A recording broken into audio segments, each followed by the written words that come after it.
Las oraciones que hemos escuchado realmente nos invitan a solemnizar nuestros corazones, porque la porción que vamos a considerar, ustedes podrán acordarse, le hemos llamado el lugar santísimo de esta carta.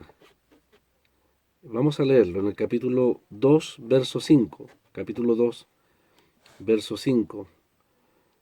Dice la palabra del Señor: haya pues en vosotros este sentir que hubo también en Cristo Jesús, el cual, siendo en forma de Dios, no estimó el ser igual a Dios como cosa a que aferrarse, sino que se despojó a sí mismo, tomando forma de siervo, hecho semejante a los hombres, y estando en la condición de hombre, se humilló a sí mismo, haciéndose obediente hasta la muerte y muerte de cruz.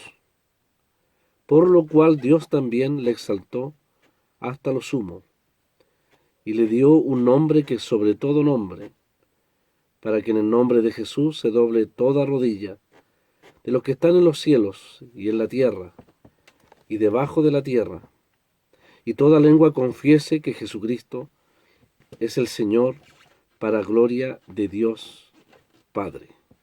Aquí nomás la palabra. Creo que todos en nuestro corazón decimos amén, ¿no es cierto?, a esta expresión, a esta porción tan maravillosa que el Señor nos ha dado. No hay duda, hermanos, entonces, que este pasaje, desde el verso 5 hasta el verso 11, pareciera constituir un verdadero himno. Aquellos expertos en el idioma ven un verdadero ritmo hermoso de un himno en esta porción.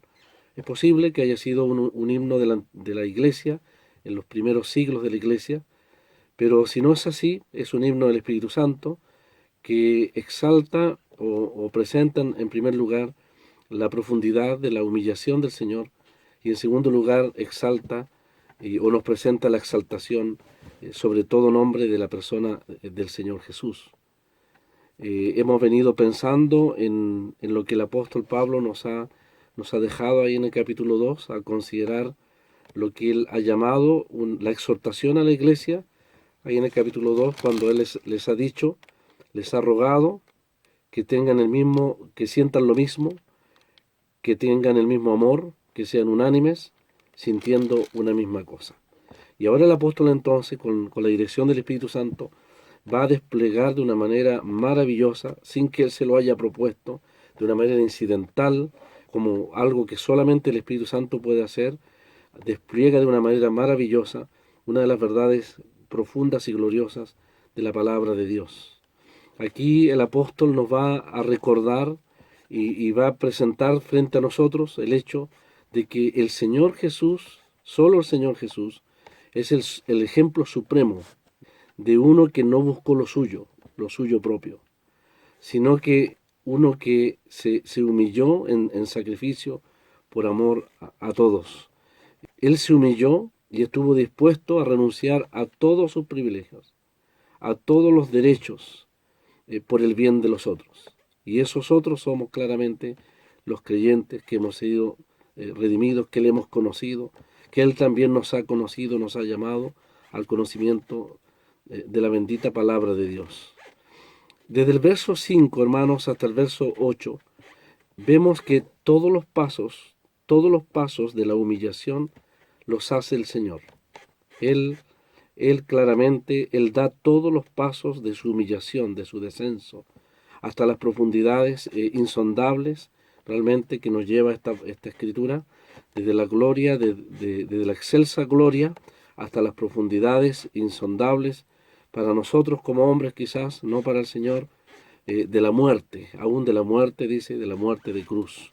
Él hace todas las acciones para humillarse. El que se humilla, dice la palabra, Dios le exalta. Y desde el verso 9 al verso 11, es Dios el que hace las acciones para glorificarle. Quiero que quede en nuestra mente, en la mente de todos, esta división muy importante. El escritor, el apóstol Pablo, nos está dando a conocer entonces que cuando se trata de una mentalidad humilde, cuando se trata de un mismo sentir, el sentir de Cristo, la palabra nos invita a no hacer nada, lo dijimos la semana pasada, nada hagáis por contienda o por vanagloria. Lo que debemos hacer nosotros son acciones, actos, pensamientos, motivaciones que nos lleven a una no solo mentalidad, sino a una actitud de sacrificio por los demás. Por lo tanto, desde el verso 5 al verso 8 es Cristo Jesús, el Hijo de Dios, el eterno Hijo de Dios, quien voluntariamente va a realizar todas las acciones, todos los actos que implican descender, es decir, humillarse.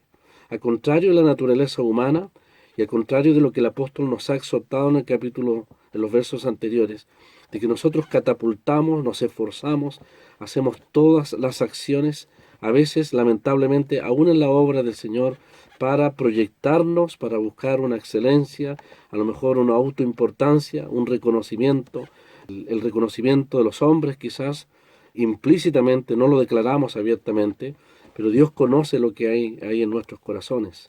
No, la palabra dice aquí que el Señor, en vez de catapultar su propia importancia, Él hizo todo para humillarse, porque Él como el Hijo de Dios y el verdadero hombre, como vamos a ver, Él esperaba en el Señor ser exaltado, glorificado, o si usted lo quiere, reivindicado. De tal manera que desde el verso 9 al verso 11 es Dios el que hace las acciones para glorificarle. Y eso nos recuerda el principio enseñado por los apóstoles Pedro, Santiago también, y la palabra de Dios, que Dios exalta a los humildes. Dios es el que exalta, eso está en sus manos. En su debido tiempo, en el momento oportuno, Él podrá obrar de tal manera que eso no dañe el corazón ni el testimonio del creyente. Él sabe reivindicar al fiel, al humilde, al que se humilla, al que se entrega. Si no es aquí en esta vida será en la gloria. Y hay un tribunal. Ustedes saben que hay un tribunal donde van a salir a la luz todas las motivaciones de nuestro corazón. Allí seremos manifiestos, dice Primera de Corintios 3, seremos manifiestos como la luz del día. Nada podremos ocultar. Y todo aquello que hicimos para promover nuestra propia importancia, ustedes lo conocen muy bien, será deshecho completamente. Se derrumbará como un castillo de naipe. El fuego escrutador de los ojos del Señor abrazará, quemará completamente todo aquello. Pero lo que Dios hizo a través de nosotros, o lo que nosotros permitimos hacer para su gloria en primer lugar, claramente será magnificado, declarado en aquel día delante del Señor.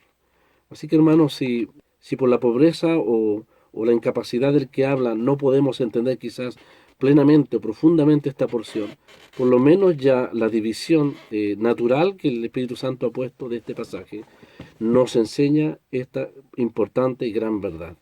No debemos hacer nada para nuestra propia gloria. Debemos imitar el ejemplo del Señor que hizo todo para humillarse. Y debemos esperar que Dios, si Él así lo quiere, pueda proyectar nuestro servicio, pueda bendecir nuestra labor, pueda hacernos de valor o ser fructíferos, ser realmente de edificación para nuestros hermanos. Eso está en las manos del Señor. El Señor entonces nos pone el principio fundamental de esto. Él se humilla. Algunos han dicho aquí hay 7 pasos de una humillación del Señor y hay 7 pasos de su exaltación. Él comienza desde el cielo, lo vamos a ver, humillándose, despojándose, pero no más toca o desciende a las profundidades más impensables de la misma muerte. Cuando el odio del hombre, cuando la maldad del hombre ya no puede hacer más en contra del cuerpo y la persona del Señor, cuando allí Él exánime entrega su espíritu al Padre, desde allí Dios, no hay duda que el Señor que estuvo presente en toda la escena del Calvario, desde allí comienza a actuar. Y comienza a actuar a través de hombres como José de Arimatea y Nicodemo, etcétera, quienes tomarán el cuerpo del Señor con mucho amor, con mucha ternura, en una verdadera sábana blanca, porque el Señor no es como los muertos que se les pone un nylon negro encima, un papel de diario, lo digo con respeto, ¿no? El cuerpo del Señor merecía la mejor atención. es que Dios estaba obrando ahí. Y a partir de las profundidades de la muerte, Él comienza entonces paso a paso a glorificarle. Hasta lo sumo dirá la palabra de Dios. Y ustedes son testigos de cómo el Señor comienza a glorificarle, los ángeles se manifiestan, la resurrección es realmente poderosa, hasta que al final le vemos ascender a la gloria donde ahora está sentado a la diestra de Dios. Ese debe ser el sentir, ese debe ser los pasos que cada uno de nosotros debemos dar. Aquí, hermanos, desde el verso 5 al verso 8, no hay lugar a dudas que estamos frente también a la más grande doctrina, la gran doctrina de la encarnación del Señor, que Pablo aquí hemos dicho no la presenta como una enseñanza falsa, no porque haya habido una falsa doctrina respecto a la divinidad y humanidad del Señor en Filipos, sino para enseñar de manera práctica, la relación entre los hermanos, de enseñarnos realmente la humildad y cómo debe ser nuestra verdadera cultura de la humildad entre los creyentes. Por lo tanto, hermanos, aquí podríamos enfrentar por lo menos estos versos desde el 5 al 8, que son los versos que nos hablan de la humillación del Señor. Podríamos enfrentarlo de dos maneras. En primer lugar está el aspecto práctico, y el aspecto práctico ya lo hemos ido enfatizando. El aspecto práctico nos recuerda entonces la necesidad de seguir el ejemplo humilde del Señor. Vamos a ver que en el verso 5, cuando dice haya, es una exhortación, es un imperativo de la palabra, es el deseo imperioso de la palabra que nos exhorta a realmente a asumir esa mentalidad, a manifestar esa actitud del Señor. Entonces el apóstol va a citar este precioso y sublime ejemplo para enseñar a los filipenses cómo debe ser la relación entre los hermanos, en este mismo sentir, que se va a expresar en un mismo amor, que se va a expresar en una misma alma, como ha dicho ahí el verso 2, y en una misma cosa, es decir, en un mismo propósito, Y eso claramente va a redundar para el beneficio del clima de comunión, del ámbito, del ambiente de comunión ahí en la asamblea, cualquiera sea ella, o en cualquier lugar del mundo. Si algunos creyentes, ojalá todos, ese es el deseo del Señor, si algunos determinan vivir de acuerdo a la mentalidad de Cristo, esos pocos o muchos creyentes van a influenciar más que positivamente en la relación entre los creyentes allí en la asamblea. No solamente se van a caracterizar por el amor los unos por los otros, sino por la relación de humildad también los unos por los otros. El segundo aspecto, hermanos, es el aspecto doctrinal. Y la verdad es que el aspecto doctrinal siempre se toma desde el verso 5 al verso 8, cuando se trata de estudiar esta profunda doctrina de la humillación y de la humanidad del Señor Jesús. No sé si podremos abordarlo, pero yo quiero solicitar, me perdonen si en este caso quizás tengamos que ser a lo mejor un poco más, alguien podría decir técnico. La verdad, no ese es el propósito. La palabra de Dios no es necesario usar todas las palabras que tengan que ver con el idioma original, pero este pasaje nos obliga a hacerlo. Aún considerando nuestras propias limitaciones, nosotros debemos dar gracias a aquellos hermanos que a través de los años han consagrado su vida para darnos el significado exacto de las palabras que el Espíritu Santo puso en esta porción. Yo quiero decir con mucho respeto que el Espíritu Santo ha sido un verdadero relojero suizo. Esa es la imagen que voy a usar. Un verdadero relojero suizo que pone cada palabra, eligió las palabras correctas. Cuando tiene que ver con hablar de la divinidad del Señor como la forma de Dios, cuando tiene que hablar de su humillación, cuando habla de despojarse, la palabra igualdad, cuando habla de la palabra semejante, cuando Dios es muy celoso respecto a la humanidad del Señor, de tal manera que no deja ningún lugar a la mente humana para pensar que la humanidad del Señor tuvo alguna relación con el pecado como nosotros. Judicial sí, pero no en cuanto a su naturaleza. Cuando usa la palabra condición y finalmente la palabra obediencia, son palabras muy especiales que el Espíritu Santo usó. Y nosotros no nos atrevemos a ir más allá de ellas, sino tratar de entenderlas o más bien dicho, tratar de conocerlas tal como el Espíritu Santo lo ha puesto aquí. Vuelvo a decir que Pablo no se preparó para esto, él no hizo una exposición doctrinal de la humanidad y de la divinidad y naturaleza humana del Señor, porque esa era su intención. Su intención es llevarnos a la mentalidad de Cristo. Y como un canto, como un poema, como un himno que brota cuando seguramente Pablo estaba escribiendo de forma espontánea, natural, el Espíritu Santo puso esta porción realmente majestuosa, majestuosa, que por siglos, lamentablemente para aquellos que, como un hermano dijo, no conocen a nuestro Señor, ha sido usada para menoscabar la naturaleza perfecta, humana y divina también del Señor. Nosotros no somos teólogos, expertos en teología, ni tampoco en gramática, pero el conocimiento necesario que el Señor nos dé y con la ayuda del Espíritu Santo podremos entender la verdad fundamental o la esencia de este pasaje. La esencia de este pasaje es que nosotros obedezcamos la exhortación en el verso 5. Haya pues en vosotros este sentir. Así que hermanos, quiera Dios ayudarnos y me perdonan si nos vamos muy en el aspecto doctrinal o a lo mejor técnico y nos desviamos del aspecto práctico, pero haga un esfuerzo mental, espiritual y cuando veamos estas palabras, trate de aplicarlo a su responsabilidad, a mi responsabilidad respecto a esta exhortación que nos hace el apóstol Pablo, que ya ha venido del capítulo 2 insistiéndonos ardientemente a que manifestemos esta unidad expresada en esta mentalidad, en este sentir, en esta conducta, en esta forma de vida que él le va a llamar aquí el sentir que hubo en Cristo Jesús. La doctrina, hermanos, la doctrina de la humillación de Cristo como ser divino tomando forma humana es una de las doctrinas profundas de la palabra de Dios. Y en esta ocasión, en este mensaje, en este ministerio, en realidad, yo me voy a tomar la libertad de leer prácticamente mis apuntes, porque precisamente hay expresiones que deben ser tan precisas que no quiero que las palabras simplemente que brotan de la mente puedan sacarnos del verdadero sentido que el Señor nos ha dejado.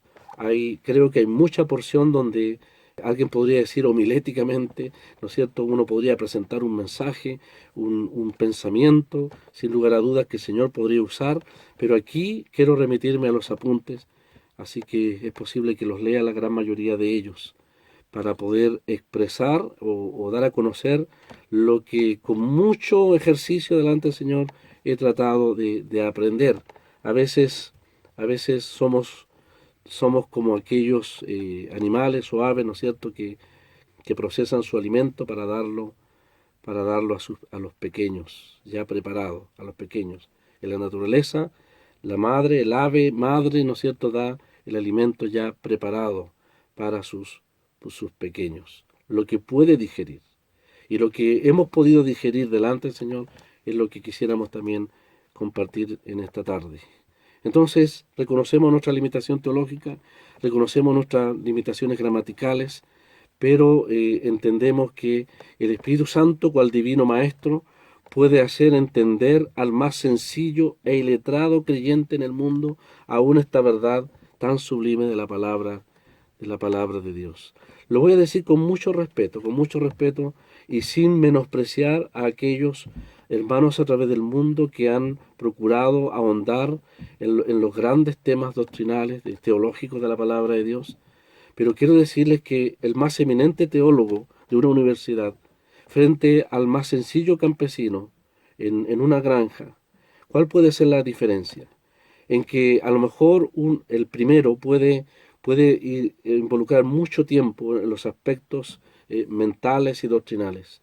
Pero si ese granjero, ese hombre iletrado, a lo mejor analfabeto, o que recién ha aprendido a leer su Biblia, entiende esta verdad de la exhortación del verso 5 y se entrega, es decir, entrega su voluntad, se hace sumiso a la palabra, dócil al mandamiento de Dios, ha sacado la esencia de lo que por 2000 años muchos teólogos han tratado de explicar. y han tratado de poner en la mente humana. Entonces, hermanos, no es asunto del conocimiento que tengamos, que es importante, por supuesto, es lo prioritario, es la disposición, la entrega, la sumisión, la docilidad a obedecer de una vez por todas, determinantemente, como nos va a decir el verso 5, a que vivamos de acuerdo a esta verdad. Nosotros nos sentimos como la historia de, no sé si usted conoce la historia de Agustín, pero se cuenta que uno de los grandes pensadores de la Edad Media, el famoso Agustín, tratando de meter en la mente la doctrina de la Trinidad, de entender racionalmente la doctrina de la Trinidad, iba por la playa caminando, y de repente se encuentra con un niño que hizo una poza, una verdadera poza de arena en la playa, y con un baldecito o algo de greda que quizás en ese tiempo, iba llevando entonces su baldecito lleno de agua y lo echaba allí en la poza. Y entonces Agustín le pregunta, ¿qué estás haciendo, niño? Y el niño le dice, mire, estoy tratando de echar el mar en mi pocita. El mar, dice, en mi pocita. Esas palabras fueron suficientes para este sabio intelectual de la Edad Media, Agustín, para no más luchar frente a tratar de entender racionalmente la doctrina de la Trinidad. Simplemente la acepta por la fe. Y es lo mismo con nosotros. Nosotros en algún momento nos podemos sentir como niños, tratando de vertir todo el mar de la profundidad de estos pasajes en una mente tan pequeña como la nuestra, como una pocita de agua delante de Dios. Pero si ese poco de agua significa su obediencia a lo que este pasaje nos exhorta, es suficiente. Usted va a tener la plenitud de ese mar. Alguien ha dicho que cómo una botella puede contener el mar. No lo puede contener. Pero una botella puede ser lleno, una botella flotando en las aguas del mar, puede ser llenada completamente por las aguas del mar. Eso es plenitud. Y nosotros, aunque seamos pequeños en muchos aspectos, podemos vivir a la altura de esta verdad que el Señor nos ha dejado. Entonces, hermanos, en el verso 5, el apóstol comienza esta gran exhortación. Y comienza para nuestra responsabilidad prácticamente con un verdadero mandamiento, una exhortación que es imperiosamente necesario obedecerla. Dice, haya pues en vosotros este sentir. Y cuando el apóstol entonces nos llama a este sentir, ya nos hemos dado cuenta que ese sentir del Señor es el que quiere que nosotros expresemos de manera práctica. Ese sentir el Señor lo expresó durante toda su vida. Durante toda su vida terrenal el Señor realmente manifestó esa mente humilde, esa mentalidad de servicio, esa mentalidad de sacrificio en beneficio de los demás. Aún siendo el Hijo de Dios, aún siendo el Rey de Israel, Él usaba un nombre muy hermoso. Él decía el Hijo del Hombre, el Hijo del Hombre. Cuando se trataba de hablar de Él mismo, usaba la expresión el Hijo del Hombre. Eran otros los que le reconocían rey. Fue Pedro el que le dijo, tú eres el Cristo, el Hijo del Dios viviente. Es Dios el que le dijo desde el cielo, le dijo, tú eres mi Hijo amado, en ti tengo complacencia. Pero si tuviésemos la oportunidad de preguntarle al Señor quién era Él, Él diría, yo soy el Hijo del Hombre. Una expresión que demuestra su total identificación con nosotros, en la humildad, en la sencillez y en la perfección de esa humanidad que Él asumió voluntariamente por nosotros. Esta expresión entonces, hermanos, es un mandamiento que no debemos, es una exhortación imperativa que nosotros no debemos dilatar, no debemos postergar, pero tenemos que reconocer tristemente delante del Señor y debiéramos humillarnos realmente delante de Él que muchas veces no vivimos a la altura de esto y que quizás hemos dilatado esto y que nuestras contiendas, nuestras dificultades, nuestros desacuerdos, nuestro esfuerzo por buscar intereses personales no se condicen con la verdad que el apóstol ha mencionado aquí. Dice, haya pues en vosotros, dice, este sentir, esta mentalidad, así así traducen los expertos la palabra. La palabra sentir tiene que ver con una mentalidad y vamos a ver qué tipo de mentalidad es la que el apóstol quiere. En primer lugar dice que hubo también en Cristo Jesús. Entonces, recordemos que ese sentir que hubo en Cristo Jesús fue ya mencionado en el capítulo 4. ¿Cuál era ese sentir? En primer lugar, no mirar lo suyo propio, no buscar lo suyo propio, no poner el selfie de la cámara, enfocarse hacia sí mismo, sino dar vuelta el enfoque, enfocar hacia las necesidades de los otros. Desde el cielo Él enfocó su mirada hacia nuestra pobreza y miseria, y Él decidió entonces descender para salvarnos, para redimirnos.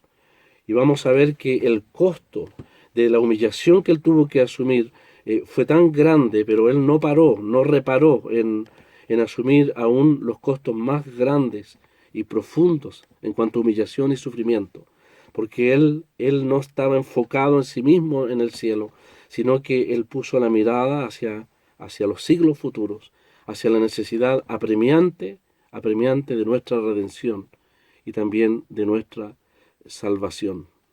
No buscar lo suyo propio, enfocarse en los demás. El apóstol Pablo ha dicho, no considerar a los demás, no sacar cuentas de tal manera de preocuparse de los demás, sino que al contrario, el apóstol ha dicho considerar a los demás como superiores a nosotros mismos.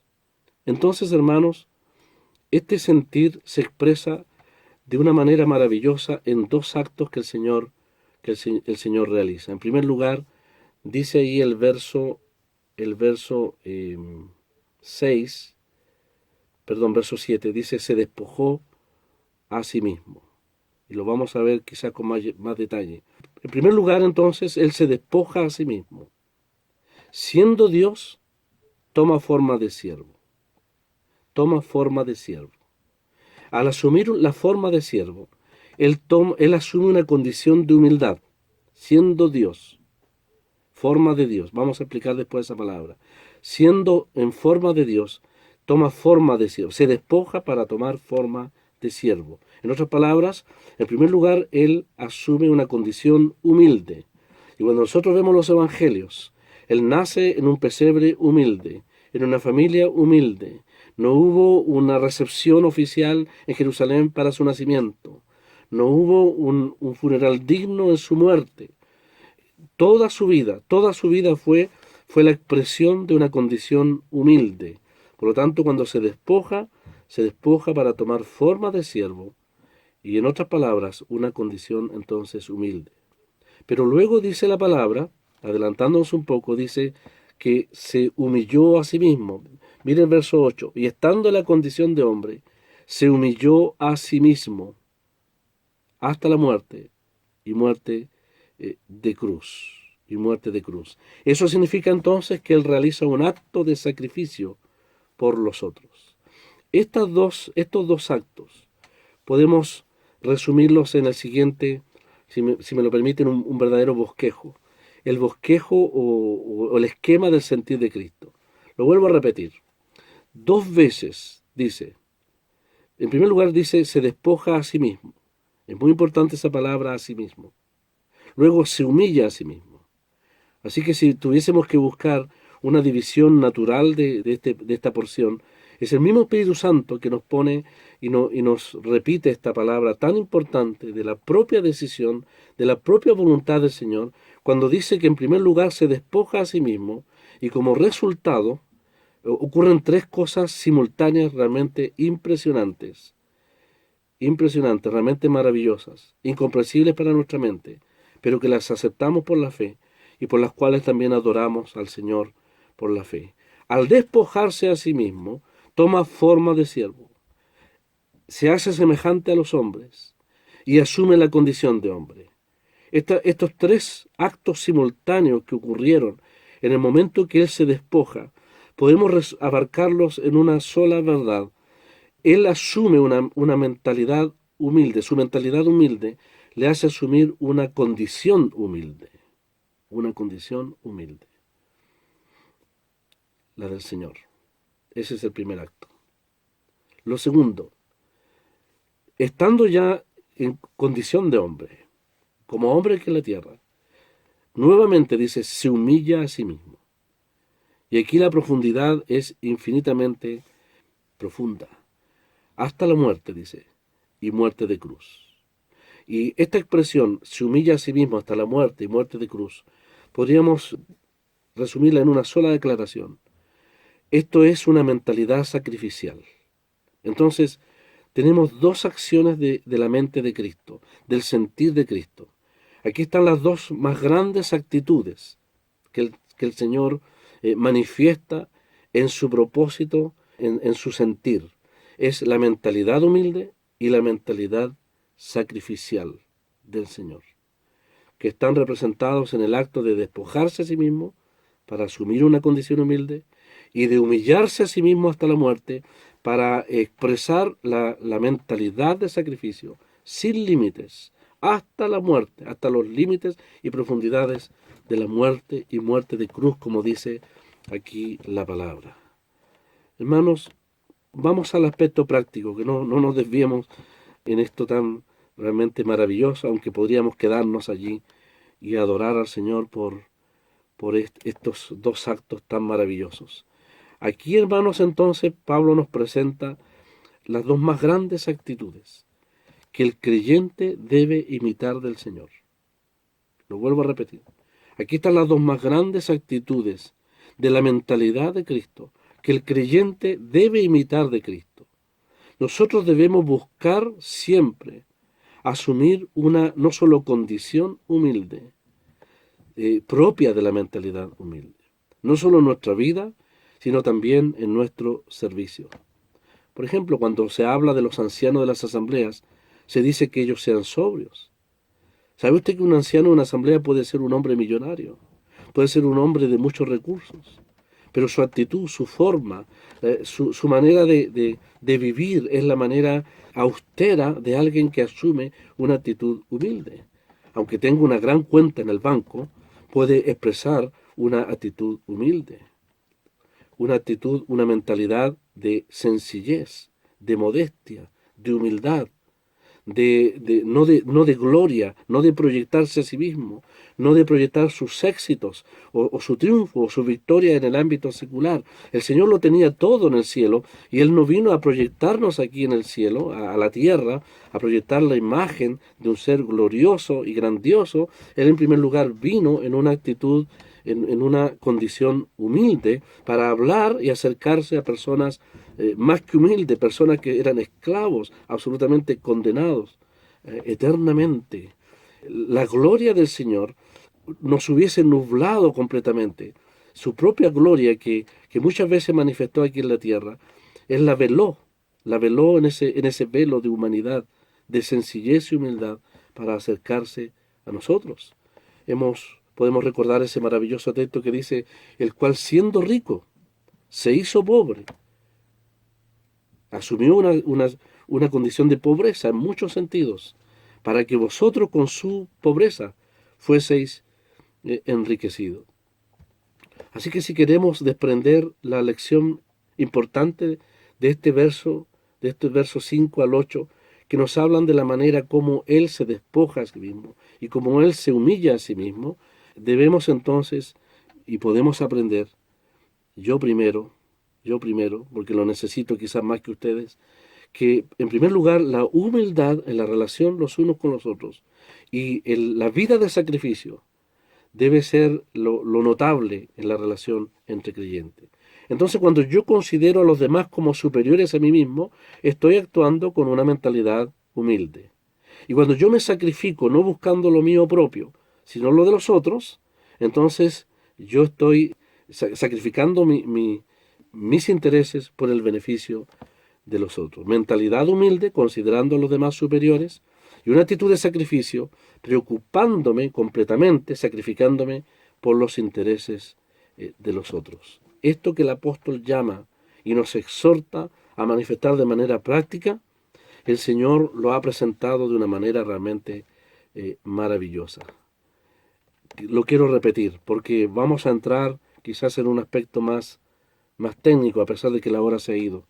Mi propósito era terminar el 5 y el 6, pero el tiempo se va se va demasiado rápido. Insisto, hermanos, en esto. Dios nos ayude a que podamos asumir como nuestro bendito Salvador, que teniendo todas las riquezas del cielo, a vivir aún dentro de la riqueza o dentro de la prosperidad que la gracia de Dios nos concede, en todos los ámbitos, en lo secular y en lo espiritual, y aún mucho más en medio del pueblo de Dios, a asumir una actitud de modestia, de humildad, una condición sencilla de aquel que fue el carpintero de Nazaret, de aquel que nació en un pesebre, de aquel que no tenía dónde recostar su cabeza, de aquel que solamente tuvo una cruz en son de burla. La única posesión que el mundo le dio es una cruz, una bendita cruz que para nosotros fue nuestra salvación. Es la condición humilde, pero también el humillarse hasta la muerte y muerte de cruz nos deja la senda del sacrificio por amor a los demás, que no tiene límites, no tiene límites. Claro, la muerte del Señor en la cruz fue vicaria, fue en representación nuestra, de nuestros pecados en la cruz. Pero su ejemplo de martirio, si usted lo quiere, su ejemplo de entregarse hasta la muerte, es tomado en las Escrituras también.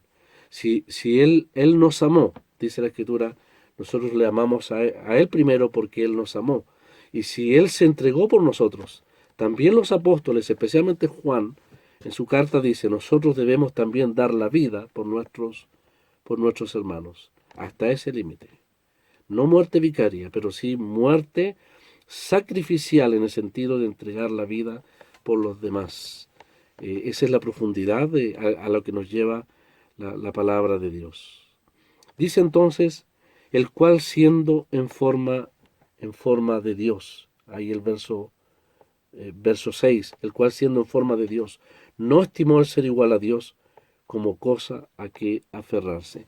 No hay duda, hermanos, entonces, que cuando la Escritura dice siendo, está hablando de un eterno presente. Ahí está la eterna existencia del Señor. De hecho, la carta a los hebreos lo expresa muy bien. Lo voy a leer cuando dice la palabra ahí en Hebreos capítulo 1, que habla de la divinidad del Señor. Dice, tú, oh Señor, en el principio fundaste la tierra, y los cielos son obra de tus manos. Ellos perecerán, mas tú permaneces. Todos ellos envejecerán como una vestidura. Como un vestido los envolverás, y serán mudados. Pero tú eres el mismo, y tus años no acabarán. Claro, es cierto que esto habla de la inmutabilidad del Señor, pero también habla de su eternidad. Y una manera de quizá graficar esta expresión, el cual siendo en forma de Dios, el apóstol Pablo entonces nos está llevando en lo posible nuestra mente al hecho de que Él en el pasado, en el presente y en el futuro siempre ha sido en forma de Dios. En otras palabras, Él es Dios sobre todas las cosas. A diferencia de los verbos que Él va a usar, que son impresionantes cuando dice se despojó, estimó, se humilló, son verbos que representan un hecho único que el Señor hizo, único, que expresa aquí la palabra. Cuando habla de la eternidad del Señor, de su eterna existencia, Él dice siendo en forma de Dios. Es como el verso de 2 Corintios que leímos, el cual siendo rico, es que siempre lo ha sido, se hizo pobre, porque era rico y lo es. Y en cuanto a ser divino, lo era, lo es y lo será. Esto nos trae al recuerdo cuando el Señor se presenta a Moisés y le dice, yo soy el que soy. Podríamos definir esta palabra como cuando dice el cual, siendo en forma de Dios, claramente está hablando de que el Señor es el autoexistente. Y aunque haya venido a la tierra y se haya humillado y tomado forma humana, Él no comenzó su existencia en su encarnación. Siempre ha estado, dice la Escritura aquí, en forma de Dios. Yo no tengo palabras para expresarlo de una manera más técnica y precisa, pero el apóstol Pablo aquí, el Espíritu Santo usó el tiempo del verbo preciso. Hemos dicho que esto es como un reloj, un relojero experto que está poniendo las piezas precisas. Y esto es para que nadie menoscabe o subestime o corrompa la bendita verdad de que el Señor es eterno. Jesús es el mismo ayer, hoy y por los siglos. Es cierto que lo aplicamos a ese texto, pero en cuanto a la eternidad pasada, dice el apóstol aquí, siendo en forma de Dios. Ahora nos enfrentamos a un problema grande. ¿Qué forma de Dios? ¿Cómo poder explicarlo? Bueno, esta palabra no tiene un paralelo en, en nuestro idioma castellano. Yo me acuerdo de un hermano que dijo lo siguiente: imagínese usted un padre griego frente a su hijo griego, y el padre entonces saca una espada y le dice: mira hijo, aquí tengo la forma de una espada. Nuestra mente piensa en lo externo, algo que se parece a una espada. Pero en la mente del niño griego, cuando usted le menciona la palabra forma, los expertos le llaman morfe. Qué interesante, se parece, ¿no es cierto? Forma o morfe, forma. Cuando el niño griego sabe que su padre le presenta, dice, esta es la forma de una espada, para la mente de ese niño eso es una espada. La esencia de eso es una espada. Eso tiene la característica, la naturaleza, los atributos, las cualidades que hacen que eso sea una espada y no otra cosa.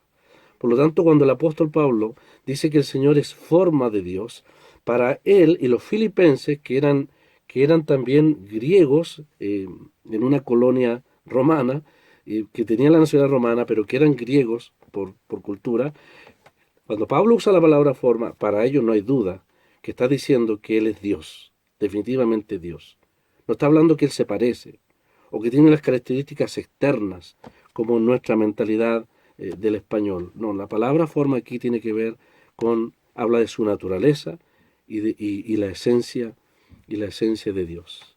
Por ejemplo, permítame unos minutos más, si podemos expresar algo de esta palabra forma. Un auto, ¿cuál es la esencia de un auto? ¿Cuál es la esencia de un auto? Bueno, la esencia de un auto es un motor, porque es automóvil, se mueve, un motor que funciona, lo hace mover, tiene 4 ruedas y una carrocería. Así de simple.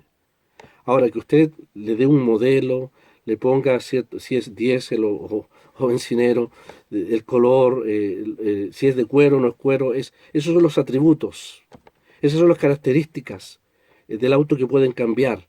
Pero la esencia del auto tiene 4 ruedas, una carrocería y un manubrio. Regálele a un niño una cosa que no tenga 4 ruedas, que no tenga una carrocería y un manubrio, por último, de plástico. El niño no va a saber que ese es un auto. Pero no importa si es de plástico o madera, para el niño es un auto, eso tiene la forma de un auto, eso es un auto. Sea Mercedes, sea una Citroën, una cacharrita, no importa, lo externo cambia, pero la esencia del auto ahí está presente. Entonces cuando el apóstol usa la palabra forma, está hablando de lo que es esencial en Cristo. Hay cosas que son esenciales en Él. Y claramente los hermanos que conocen y estudian la doctrina nos dirían, hay cosas esenciales en Cristo, ¿no es cierto? Su omnipotencia, su omnisciencia, su omnipresencia, son cosas que son propias de Dios y de Cristo y que el hombre no puede compartir. Pero hay cosas que sí el hombre puede compartir de Dios, y esos son sus atributos. Los atributos, su santidad, su justicia, su rectitud, su amor, es aquello que Dios permite a nosotros, nuevas criaturas, expresar también de parte de Dios hacia los demás. Esas son las características que podríamos llamarle propias de la naturaleza de Dios, no de la esencia de Dios. Por lo tanto, hermanos, cuando hablamos de la forma de Dios, hablamos claramente, Pablo habla claramente de la divinidad del Señor. Lo voy a decir resumidamente. Si no lo entiende o si no lo puedo expresar, habrá tiempo para contestar las preguntas. Podríamos decir que cuando Pablo dice, el cual siendo en forma de Dios, está diciendo claramente que Cristo tiene todos los atributos y toda la esencia que hacen que Dios sea Dios. Lo repito de nuevo, tiene todos los atributos y esencia o características que hacen que Dios sea Dios. No hay cómo confundirse, dice Pablo. Él es Dios, Él tiene la forma de Dios. Y así como el niño griego puede saber que una espada, la forma de una espada, es algo que tiene una cacha, ¿no es cierto?, un mango, tiene 2 espadas, es de metal, y que tiene una función que es un arma, así también para el apóstol Pablo cuando nos habla de la forma de Dios. Seguramente los filipenses, a lo mejor sin saber menos teología de lo que nosotros, de lo poco que nosotros sabemos, ellos en su mente entendieron claramente que Pablo no estaba confundiéndose. Cuando dijo forma de Dios, es que Él es Dios, Dios hecho carne, el cual siendo forma de Dios. Hermanos, recordemos que Él reclamó ser Dios. Bien hicieron los judíos en tomar piedra, porque la mentalidad de los judíos, cuando Cristo dijo, antes que Abraham yo soy, o cuando dijo yo y el Padre uno somos, y otros pasajes más, razón tenían los judíos en su ignorancia de apedrear al Señor. Porque cómo un hombre podía osar atribuirse las cualidades de la esencia divina, como la omnipresencia y la eterna existencia, antes que Abraham fuese yo soy. Eso era inaceptable en la mentalidad de ellos. Además, el Señor en Juan capítulo 14 dice, creed en Dios, creed en mí. Por lo tanto, Él recibe la misma fe que Dios. ¿Cómo es posible que un ser humano en la tierra se atreva o ose atribuirse a ser objeto de fe? Solamente Dios es objeto de fe. Pero nosotros sabemos que Cristo es Dios hecho carne, Dios hecho hombre. Además hay algo maravilloso, dice en Juan 10:30, dice que Él también ocupa el alma igual que el Padre. Vendremos y haremos morada en Él y con Él. Bueno, hermanos, yo sé que ustedes han estudiado esto y seguramente podrán dar muchos textos respecto a la divinidad del Señor. Pero vamos a dejarlo hasta ahí, son las 9. Hubiese querido avanzar un poco más en lo práctico. Vamos a dejar ahí pendiente esta expresión, el cual siendo en forma de Dios dice, no estimó el ser igual a Dios. No estimó el ser igual a Dios. Aquí vamos a ver una palabra preciosa. Dijimos la semana pasada que el orgulloso, el vanidoso, se estima a sí mismo, se valora a sí mismo, se tasa a sí mismo. Pablo nos ha dicho que estimemos a los demás, que le demos el valor que los demás tienen sobre nosotros.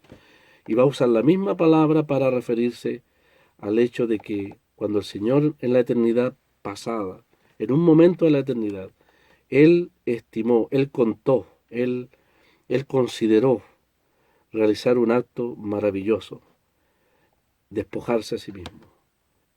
No sacó cuentas para su gloria personal, ya la tenía todo a la diestra en la gloria con el Padre, sino que va a considerar no lo suyo propio, sino lo de los otros. Vamos a ser testigos entonces del acto maravilloso y supremo de su despojamiento. A diferencia del hombre, del pobre corazón humano que se llena de vanagloria, como el globo de helio, Cristo, teniendo todo, lleno de todo, Él se va a vaciar. Nosotros nos llenamos de vanagloria, pero Él se vacía de la gloria que es solo de Él y de todo el ambiente de gloria, de poder, de majestad, de alabanza, de adoración, que en el cielo era su derecho, lo va a hacer precisamente por nosotros. Esa palabra estimar va a ser muy, muy importante. Lo vamos a ver, Dios mediante, el próximo sábado. No sé si hay algo especial el sábado, pero si no hay inconveniente, próximo sábado, con la ayuda del Señor, vamos a subrayar esa palabra, hasta allí llegamos. No estimó el ser igual a Dios como cosa que aferrarse. Que el Señor bendiga su palabra.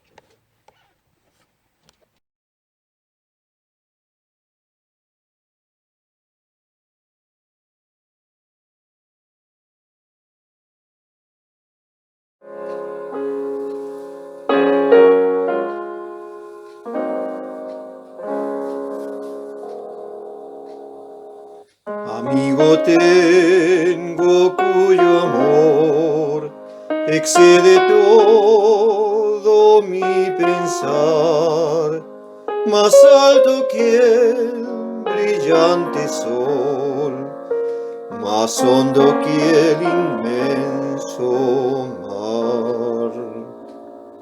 Tan bueno es Él, tan fuerte y fiel, pues con eterna caridad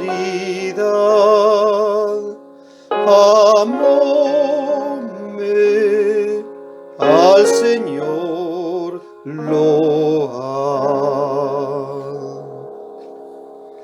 Él era igual con Dios, el centro de la adoración, pero en su incomparable amor al miserable pecador,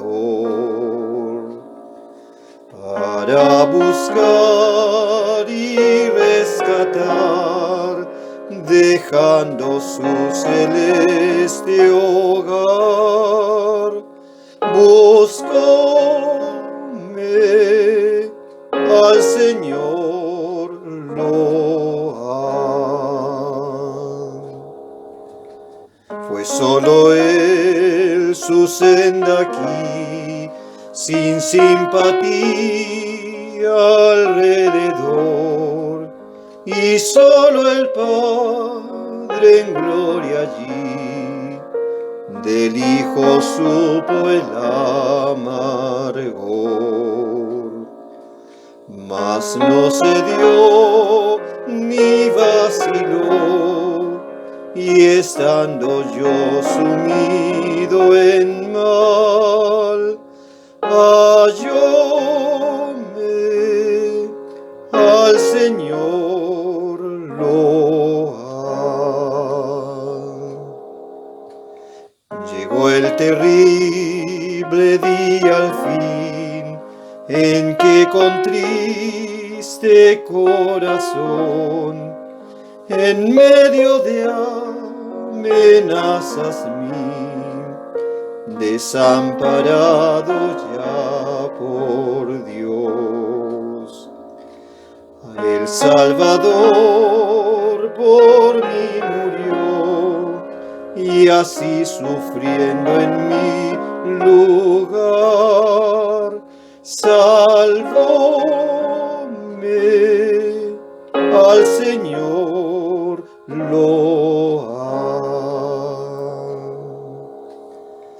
Ahora mientras vivo acá, al Salvador las gracias doy, y espero pronto ver su faz en ese hogar a donde voy. Con él estar en lo sin par, oh cuánto gozo me será. Le alabo al Señor.